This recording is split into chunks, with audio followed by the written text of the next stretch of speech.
Sreekumar NSS general secretary ഇപ്പോൾ ഇടത് സർക്കാരിൽ പൂർണ്ണ വിശ്വാസം രേഖപ്പെടുത്തിയിരിക്കുകയാണ്. അതേസമയം കോൺഗ്രസിൽ അവിശ്വാസമുണ്ട്, BJPയിലും അവിശ്വാസമുണ്ട്. ഇന്നത്തെ സുകുമാരൻ നായരുടെ പ്രതികരണത്തെ എങ്ങനെ കാണും?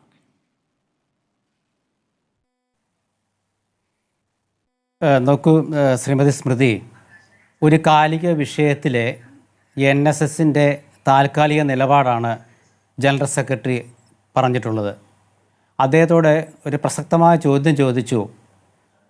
കോൺഗ്രസ് ന്യൂനപക്ഷ വോട്ട് കിട്ടാൻ വേണ്ടിയാണോ ഈ ഭൂരിപക്ഷ പരിപാടിയിൽ പങ്കെടുക്കാതിരുന്നത് ഭൂരിപക്ഷ സമുദായത്തിൻ്റെ പരിപാടിയിൽ പങ്കെടുക്കാതിരുന്നതെന്ന് ചോദിച്ചപ്പോൾ ആകാം എന്നൊരു ഉത്തരം അദ്ദേഹം നൽകി. ഇത് അദ്ദേഹം കൃത്യമായി പിന്നീട് പറയുകയും ചെയ്തു. പക്ഷേ ന്യൂനപക്ഷത്തിൻ്റെ വോട്ട് മാത്രം മതി കോൺഗ്രസിന് എന്ന രീതിയിലേക്കാണ് പിന്നെ വാർത്തകൾ വന്നത്. ഞാൻ അതിലത്തെ ഒരു ഉദാഹരണം ചൂണ്ടിക്കാണിച്ചെന്ന് മാത്രമേ ഉള്ളൂ.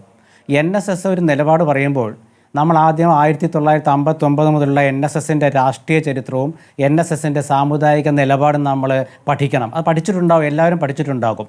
കാരണം ശ്രീ സുകുമാരൻ നായർ പറഞ്ഞ വിഷയം ശബരിമലയുമായി ബന്ധപ്പെട്ട ഒരു വിഷയത്തിൽ ഗവൺമെൻറ് കൊടുത്ത ഒരു ഉറപ്പിൻ്റെ അടിസ്ഥാനത്തിലാണ്. ഒരു ഗവൺമെൻറ് ഒരു ഉറപ്പ് കൊടുക്കുമ്പോൾ ആ ഗവൺമെൻറ്റിനെ വിശ്വാസത്തിലെടുക്കുക എന്നുള്ളത് ഏതൊരു സമുദായ സംഘടനയുടെയും പ്രാഥമികമായ മര്യാദയാണ്. കാരണം നിങ്ങൾക്കിതാ ഒരു ഉറപ്പ് നൽകുന്നു. എന്താണ് ആ ഉറപ്പ്? ശബരിമലയിലെ ആചാര സംരക്ഷണം നിലനിർത്തും. ആരാണ് ഉറപ്പ് കൊടുക്കുന്നത്? Communist government. എന്താണ് അങ്ങനെ കമ്മ്യൂണിസ്റ്റ് ഗവൺമെൻറ് ഉറപ്പ് കൊടുക്കാൻ കാരണം? കുറച്ച് വർഷങ്ങൾക്ക് മുമ്പ് ആചാരാനുഷ്ഠാനങ്ങൾക്ക് എതിരായിട്ടുള്ള അവരുടെ പ്രവർത്തനം മൂലം അവർ തോറ്റു.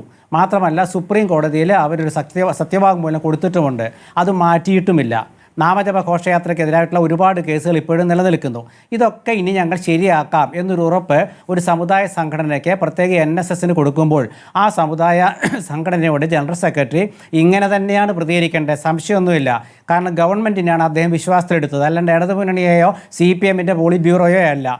ഇടതുമുന്നണി ഗവൺമെൻറ്റിൻ്റെ ഒരു ഉറച്ച വാഗ്ദാനത്തെ അദ്ദേഹം വിശ്വാസത്തിലെടുത്ത് അഭിപ്രായം പറഞ്ഞു. ഇനി ഈ NSSൻ്റെ നിലപാട് എന്ന് പറയുമ്പോൾ NSSൻ്റെ രാഷ്ട്രീയ നിലപാടല്ല കേട്ടോ. ഇത് NSSൻ്റെ രാഷ്ട്രീയ നിലപാടല്ല. ഇത് NSSൻ്റെ സാമുദായിക ചിന്തയാണ്, സാമുദായികപരമായ സമീപനമാണ്. രാഷ്ട്രീയ നിലപാട് NSSൻ്റെ സമദൂരമാണ്. ഈ സമദൂരം ചില ഘട്ടങ്ങളിൽ ശരിദൂരമാക്കിയതൊക്കെ ആ കാലഘട്ടത്തിൽ ഉരുത്തിരിഞ്ഞ രാഷ്ട്രീയ അഭിപ്രായങ്ങളുടെ പേരിലാണ്. ശ്രീകുമാർ, നിങ്ങൾ ഇപ്പോൾ പറയുന്നു ഇടത് സർക്കാരിൻ്റെ നടപടിയിൽ സർക്കാരിനോടുള്ള പ്രതികരണമാണ് ഒരു സമുദായ സംഘടന നടത്തിയതെന്ന്. അങ്ങനെയെങ്കിൽ ആ സമുദായ സംഘടന കോൺഗ്രസിനോട് മറ്റൊരു നിലപാട് പറയുന്നുണ്ട്. നിങ്ങൾക്ക് കള്ളത്തരമാണ് നിങ്ങളുടെ നിലപാടെന്ന്, നിങ്ങൾക്ക് വ്യക്തമായൊരു നിലപാട് ഇതിലില്ല എന്ന്, കള്ളത്തരമുണ്ട് എന്ന വാക്കാണ് പറയുന്നത്.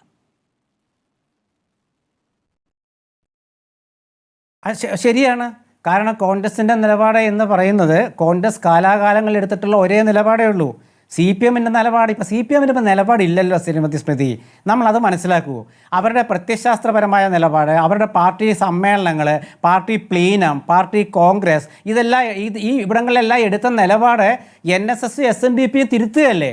NSSും SNDPയുമാണ് ഇന്ന് CPMൻ്റെ പ്രത്യയശാസ്ത്രം. അതായത് അവർക്ക് സമുദായത്തിനോ സമൂഹത്തിനോ ആവശ്യമില്ലാത്ത ഒരു പ്രത്യയശാസ്ത്രമാണ് അവർ കൊണ്ടു നടക്കുന്നത് എന്ന് NSS SNDP പറയുകയാണ്. അതനുസരിച്ച് അവർ തിരുത്തുകയാണ്. അതിലിപ്പോൾ എന്താ? അവർക്ക് ആ നിലപാട് മാറ്റാം. മറിച്ച് കോൺഗ്രസിൻ്റെ നിലപാടെന്താ? ഒരു മതേതര നിലപാടാണ്. അതായത് എല്ലാ വിശ്വാസികളെയും കണക്കിലെടുക്കുക. ഒരു വിശ്വാസികളെ മാത്രം പങ്കെടുപ്പിച്ചുകൊണ്ട് സമ്മേളനം നടത്തി ആ വിശ്വാസികളുടെ വോട്ട് നേടുക, അടുത്ത തെരഞ്ഞെടുപ്പ് വരുമ്പോൾ വേറൊരു വിശ്വാസികളുടെ വോട്ട് നേടുക, അത് പറ്റില്ല. ഇപ്പോൾ NSS ഇക്കാര്യത്തിലെടുത്ത നിലപാട് മറ്റ് ന്യൂനപക്ഷ സംഘടനകൾ എടുക്കുന്നില്ലല്ലോ. ന്യൂനപക്ഷ സംഘടനകൾ എപ്പോഴാണ് നിലപാടെടുക്കുക? ഇപ്പോൾ വഖഫ് വിഷയം വന്നപ്പോൾ നിലപാടെടുത്തു അവർ, അല്ലെങ്കിൽ വേറെ ഏതെങ്കിലും വിദ്യാഭ്യാസവുമായി ബന്ധപ്പെട്ട നിലപാട് വരുമ്പോൾ അവർ നിലപാടെടുക്കുന്നു. NSSൻ്റെ നിലപാടെന്ന് പറയുമ്പോൾ ഈ വിഷയത്തിലാണെന്ന് ഞാൻ പറയാൻ കാരണം ഇവിടുത്തെ പോലീസിൻ്റെ ക്രൂരമായ മർദ്ദനം NSS നിലപാട് പറഞ്ഞോ? ഉന്നത വിദ്യാഭ്യാസ രംഗത്തെ തകർച്ച NSS നിലപാട് പറഞ്ഞോ? ആരോഗ്യ രംഗത്തെ തകർച്ച NSS നിലപാട് പറഞ്ഞോ? പിൻവാതിൽ നിയമനങ്ങൾ ഇപ്പോൾ നടന്നുകൊണ്ടിരിക്കുന്നത് NSS നിലപാട് പറഞ്ഞോ? ഇല്ല. ഈ നിലപാടുകളൊക്കെ അവരുടെ രാഷ്ട്രീയ സമീപനത്തിൻ്റെ ഭാഗമായിട്ട് പിന്നീട് വരുന്നതാണ്. ഇപ്പം ഗവൺമെൻറ്റിൻ്റെ പ്രതിനിധി ആരാന്ന് നമുക്കറിയില്ല. അവിടെ പോയിട്ടൊരു ഉറപ്പ് കൊടുത്തു. സമുദായവുമായി ബന്ധപ്പെട്ട എന്തെങ്കിലും കാര്യങ്ങൾ ചോദിക്കാനുണ്ടെങ്കിൽ അതുമായി ബന്ധപ്പെട്ടാണ് എല്ലാ ഘട്ടത്തിലും NSS പ്രതികരിക്കാറ്. അതല്ലാതെ കേരളത്തിലെ രാഷ്ട്രീയ വിഷയങ്ങളിൽ അതത് സമയങ്ങളിൽ ഒരു പ്രതികരണം, ഒരു വാർത്താക്കുറിപ്പ് ഇറക്കുന്ന സംവിധാനം, ഒരു രീതി SNDP യോഗം ജനറൽ സെക്രട്ടറി പിന്നെയും നടത്താറുണ്ട്. സുകുമാരൻ നായർ അങ്ങനെ നടത്താറില്ലല്ലോ. സമുദായവുമായി ബന്ധപ്പെട്ട ആവശ്യങ്ങൾ, അതിലെ രാഷ്ട്രീയം, അത് പറയാറുണ്ട്. അല്ലെങ്കിൽ ക്ഷേത്രങ്ങളുമായി ബന്ധപ്പെട്ടത് പറയാറുണ്ട്. നിങ്ങൾ രാഷ്ട്രീയമായി മാത്രമല്ല, കോൺഗ്രസ് ആണല്ലോ എല്ലാ തരത്തിലും സമുദായ സംഘടനകളെ അല്ലെങ്കിൽ മതാടിസ്ഥാനത്തിൽ എല്ലാവരുടെയും എല്ലാ വിഭാഗവും നിങ്ങൾക്ക് വേണം എന്നുള്ളൊരു സന്തുലിതമായ അവസ്ഥ വേണമെന്ന് നിങ്ങളാണ് ശഠിക്കാറ്. ഇപ്പോൾ നിങ്ങൾക്ക് യൂത്ത് കോൺഗ്രസിൻ്റെ ഒരു പ്രസിഡന്റിനെ പോലും കണ്ടെത്താൻ പറ്റുന്നില്ല. ഈ പറയുന്ന സമവാക്യം നടപ്പാക്കാൻ പറ്റാത്തതുകൊണ്ട് നിങ്ങൾക്കത് നടപ്പാക്കാൻ പറ്റുന്നില്ല. അവിടെ വരെ എത്തി നിൽക്കുന്നു കാര്യങ്ങൾ. അപ്പോഴാണ് നിങ്ങൾക്ക് കള്ളത്തരമുണ്ട് എന്ന് പറയുന്നത്. ശ്രീകുമാർ,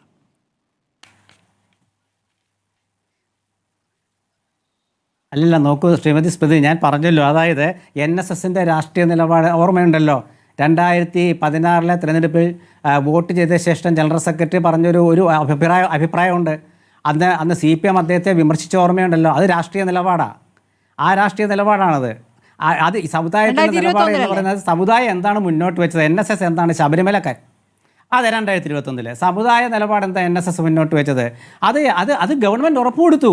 ഈ ഉറപ്പ് പാലിക്കുമെന്ന് നോക്കണം കേട്ടോ. ഈ ഉറപ്പ് പാലിച്ചില്ലെങ്കിൽ ജനറൽ സെക്രട്ടറിയുടെ നിലപാട് ഇതാവില്ല.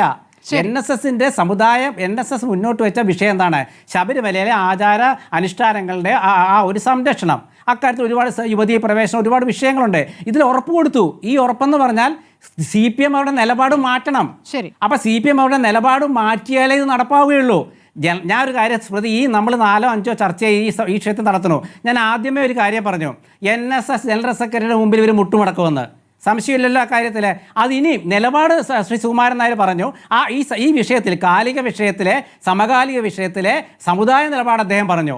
ആ നിലപാട് ഈ ഗവൺമെൻറ് നടപ്പാക്കുകയാണെങ്കിൽ ഒന്നുകിൽ ഗവൺമെൻറ് പിന്നാക്കാൻ പോകണം, അല്ലെങ്കിൽ NSSൻ്റെ നിലപാട് അംഗീകരിക്കണം. ഗവൺമെൻറ് പിന്നാക്കാൻ പോയാൽ കമ്മ്യൂണിസ്റ്റ് പാർട്ടി അല്ലാതായി. പണ്ട് കമ്പ്യൂട്ടറിനെതിരെ സമരം ചെയ്ത പോലെ എന്തെങ്കിലും ന്യായം കണ്ടുപിടിക്കാം. പുരോഗമനം എന്ന് പറഞ്ഞ് അവർ നടത്തിയ, നവോത്ഥാനം എന്നവർ നടത്തിയ എല്ലാം അതിലും പൊളിച്ചു കളയേണ്ടി വരും. ഒരൊറ്റ കല്ലിനെ ഇവിടെ വെച്ചുകൊണ്ടിരിക്കാൻ പറ്റില്ല. അത്രയും പ്രത്യയശാസ്ത്രപരമായിട്ട് അവർ കൊടി വെച്ച് കീഴടങ്ങിയാൽ മാത്രമേ അവർക്ക് അവരുടെ നിലപാട് വ്യക്തമാക്കാൻ പറ്റുള്ളൂ. അല്ലെങ്കിൽ അവരെ NSSനെയും ചതിക്കുമെന്ന് നമുക്ക് പിന്നീട് കണ്ടറിയാൻ പറ്റും. ശരി.